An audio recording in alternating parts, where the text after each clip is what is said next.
How to view your Snapchat story viewers. Want to know who watched your Snapchat story? Whether you are checking for your cross tracking engagement or just curious, here's everything you need to know about viewing your story viewers.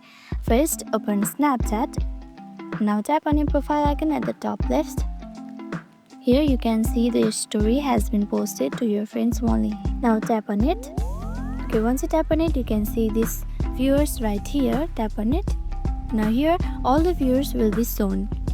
As this story hasn't been viewed by anyone, it's not showing here, but in your case, if it has been viewed, it will be shown right here. Names appear in order, like most recent viewers will be appeared at the top. If they watch your video or story, they will appear in the list right here. Simple, right?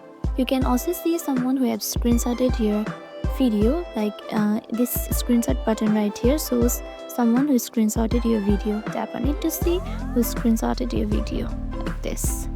Super easy, right? Hope this video helped you out.